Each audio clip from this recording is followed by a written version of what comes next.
आदाब, सत श्री अकाल. Today I am going to explain black soil, its content, texture, crops or produce, distribution or areas. And in this subtopic, we will have to discuss these points one by one. See, we have a lot of things to discuss with you. We have a lot of things to say from my side, but there is a time limit. I don't want to make my video so lengthy. This is why so many things I am not discussing during shooting of my video. But sometimes I am trying from my side to say some important things. And those important things are, ये जो content है ये हम इसको point में भी लिख सकते थे, इसको बुलेट्स में भी लिख सकते थे और can be explain from my side. लेकिन ये जो पूरा एक्सप्लेन करके लिखा हुआ है, मेरा उद्देश्य ये है कि आपको एक बना बनाया नोट्स भी मिल जाए. इसी उद्देश्य से मैं पॉइंट को इतना एलेबरेटली एक्सप्लेन कर देता हूं. लेकिन इससे अधिक आपको समझाने को ध्यान में रखकर मैं इस पॉइंट्स के साथ कुछ विशेष बातों का चर्चा करते हुए आपके अंडरस्टैंडिंग डेवलप करने का प्रयास करता हूं. तो अब चलते हैं, हम लोग एक एक करके ब्लैक सॉइल के इन मुख्य बिंदुओं पर बात करते हैं और समझते हैं, जानने का कोशिश करते हैं कि ब्लैक सॉइल है क्या और इसके क्या क्या फीचर्स हैं. सबसे पहले देखते हैं फर्स्ट पॉइंट.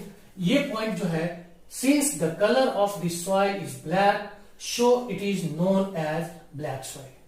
चूंकि इस मिट्टी का रंग काला होता है इसीलिए इसे काली मिट्टी बोलते हैं. और ये जो है साउथ इंडिया के अंदर जितनी मिट्टियां मिलती है वह सब प्रायः आपको सेडेंटरी या रेसिडुअल टाइप का मिट्टी है, जिसको स्थानीय या अवसादी मिट्टी कह सकते हैं. इसके बारे में पिछले वीडियो में मैंने जब रेड एंड येलो सॉइल पढ़ाया था उसमें विशेष चर्चा की थी इस रेसिडुअल और सेडेंटरी सॉइल के बारे में. अब चलते हैं, हम दूसरे पॉइंट को देखते हैं. This is the most suitable और ideal soil for growing cotton so it is also known as black cotton soil.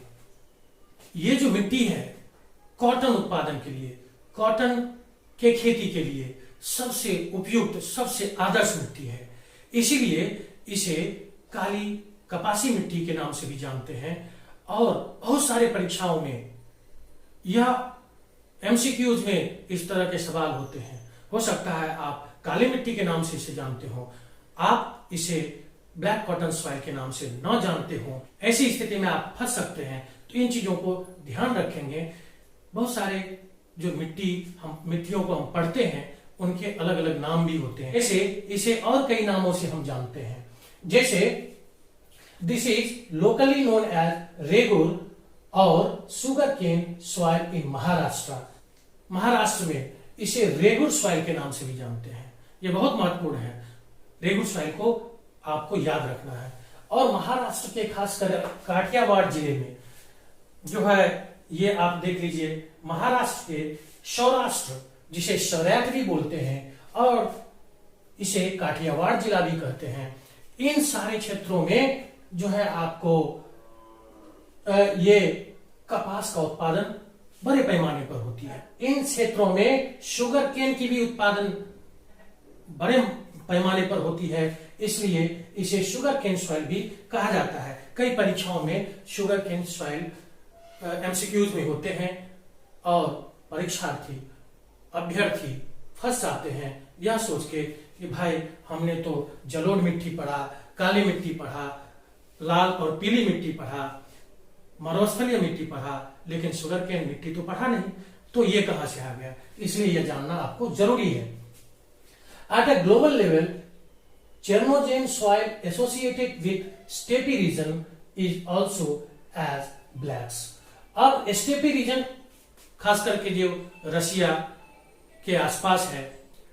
उसके अलावा यूएसए में भी आपको प्रेरीज रीजन में जो इस तरह के मिट्टी है वह मिलते हैं, वह रंग के हिसाब से काले होते हैं। जो उन इलाकों में चेरनोजम सॉइल के नाम से जाने जाते हैं को ब्लैक सॉइल के साथ जोड़ा जाता है। अब अगले पॉइंट को देखते हैं। In India this soil is of volcanic origin through crack opening. It is developed in situ और trap on basaltic rock which developed from igneous और metamorphic rocks। इसको समझिए।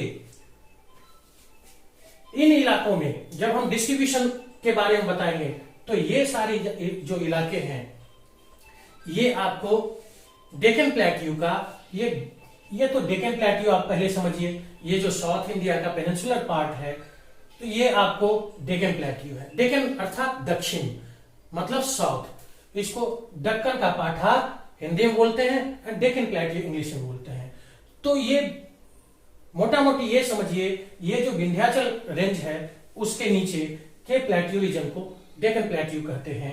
और इन इलाकों में जहां बेसाल्टिक रॉक लावा, जिसको हम लावा सॉइल भी कह सकते हैं, लावा मटेरियल कह सकते हैं, वह आपको लेयर में है, कई लेयर में एक दूसरे के ऊपर चढ़ा हुआ है और वो दबा हुआ है।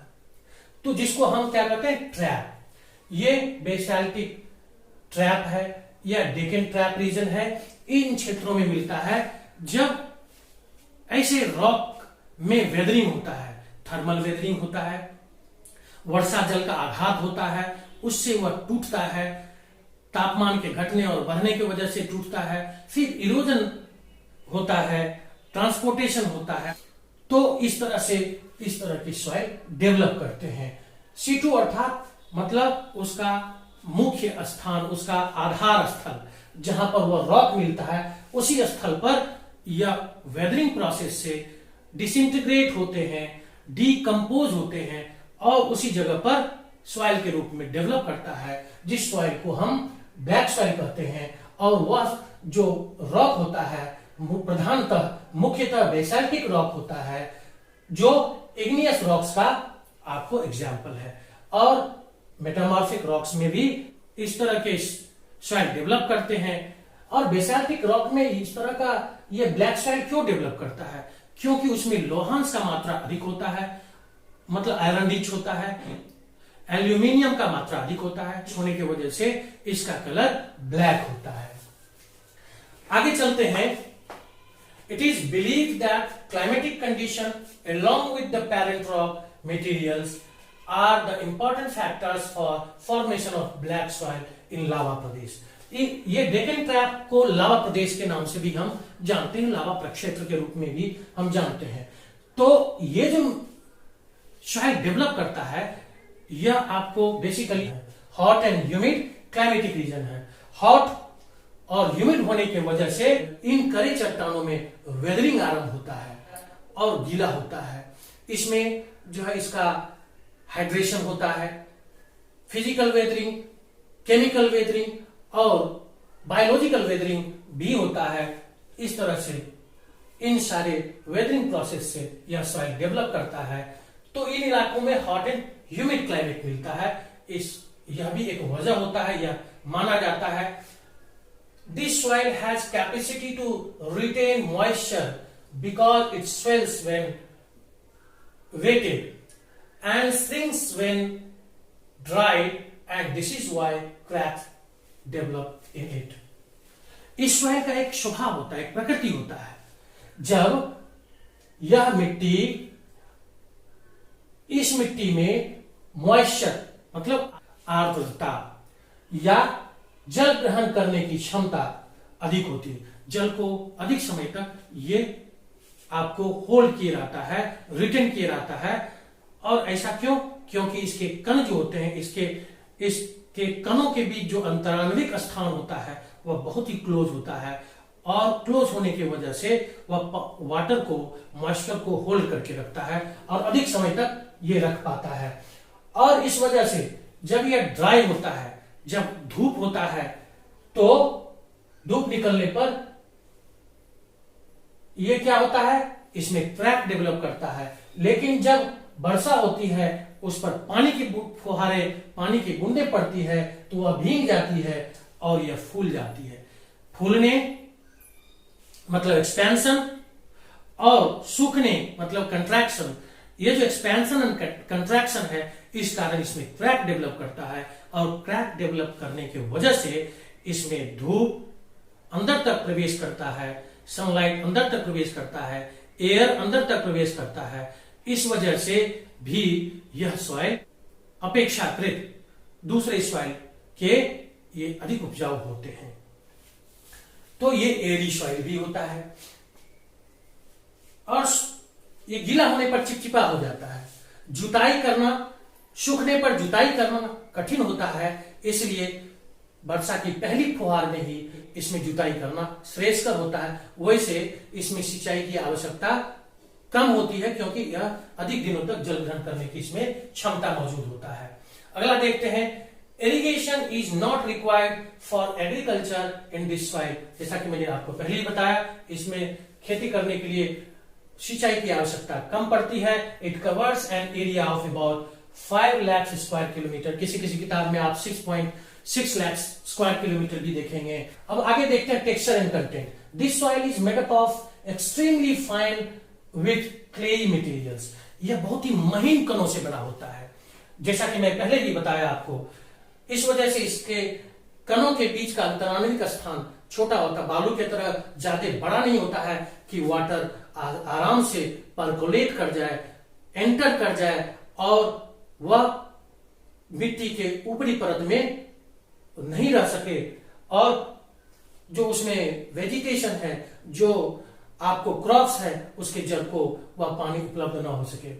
तो ये होता है फाइन और क्लेई सॉइल मटेरियल्स में होते हैं। This soil is rich in soil nutrients such as calcium carbonate, magnesium, potash and lime में जो है यह मिट्टी घनी होता है, but are deficient in phosphorus, nitrogen and humus. इस पोषक तत्वों का इस मिट्टी में अभाव होता है। ह्यूमस के बारे में पिछले वीडियो में भी मैंने चर्चा किया था कि इन क्षेत्रों में जो वन मिलते हैं, वहां के किसान उसको कटाई कर, उस लैंड का सफाई कर वहां कृषि कार्य आरंभ कर दिया है। इस वजह से भी वहां रिमेन्स ऑफ प्लांट्स, जमीन को नहीं मिल पाता है, और ह्यूमस जो उसमें ह्यूमस ऐड करता है, इसलिए भी ह्यूमस की कमी होती है। अब देखते हैं हम लोग क्रॉप्स एंड प्रोड्यूस, मतलब इसका उत्पादन या इसमें उगाए जाने वाले फसलों के बारे में। तो this soil is ideal for cotton and sugarcane. इसके बारे में पहले भी हमने चर्चा किया है। यह आपको कपास के लिए और शुगर केन के लिए सबसे उपयुक्त मिट्टी है। इसके अलावे other crops grown are wheat, gram, jowar, linseed, vegetables and fruits. जो दूसरे फसल है उसमें आपको ये गेहूं, चना, ज्वार, लिनसीड, सब्जियां और कुछ रसदार फलें भी उत्पादित किए जाते हैं, पैदा किए जाते हैं।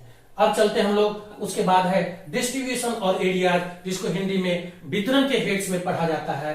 तो वितरण में हम लोग देखते हैं, this soil is typical in Deccan trap, जिसे हम बेसाल्टिक रॉक्स एरिया भी करते हैं। ये जो बेसाल्टिक रॉक्स है, आपकी में देख सकते हैं ब्लैक सॉइल को ये इस तिरछे लाइन से दिखाया गया है। ये जो एरिया है आपको डेक्कन ट्रैप रीजन है, हाँ, जिसमें बेसाल्ट रॉक्स जो है लेयर में, वहां लेयर दिखाई नहीं पड़ती है सेडिमेंट्री रॉक्स की तरह है। और यह जो आपको इसमें लेयर नहीं दिखने की वजह से इसको हम ट्रैप बोलते हैं। तो ये डेक्कन ट्रैप का रीजन है। और ये this soil is typical in Deccan trap basaltic rocks region spread over north west Deccan plateau, which is basically made up of lava flows. मतलब ये बहुत ही आपको, ये जो गोंडवाना प्रदेश है, ये तो पूरे गोंडवाना प्रदेश बहुत प्राचीन क्रम के चट्टानों से निर्मित है। आर्कियन और धारवार क्रम के चट्टानों से ये निर्मित है। इसमें जो है ये आपको खास करके क्या है कि इन क्षेत्रों में लावा फ्लोज की वजह से, मतलब दरारी उद्भेदन के फलस्वरूप निकले हुए लावा, बेसाल इत्यादि जो इन क्षेत्रों में फैल गया और डेकन ट्रैप का निर्माण किया, वह बाद में सॉलिडिफाइड हो गया ठंडा होकर, और उस पर जब वेदरिंग प्रक्रम काम करना शुरू किया तो वह मिट्टी में बदल गया। और यह मिट्टी, चूंकि इसमें यह बेसाल्ट रॉक आयरन युक्त होता है, एल्युमिनियम युक्त होता है, इसलिए इसके डिसइंटीग्रेशन से यहां ब्लैक सॉइल डेवलप किया।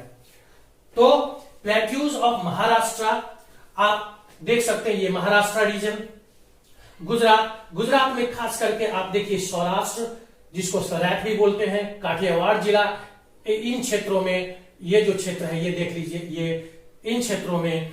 और मध्य प्रदेश, आपको मध्य प्रदेश का नॉर्दर्न रीजन, आंध्र प्रदेश का वेस्टर्न, आप खास करके ये देखिए, this soil is also found in river valleys of Narmada, Tapi, Narmada और तापी रीजन में भी, और गोदावरी एंड कृष्णा, ये जो गोदावरी रिवर वैली है, ये जो कृष्णा रिवर वैली देखते हैं, इन क्षेत्रों में जाके वह घुस गया है। कैसे घुसा?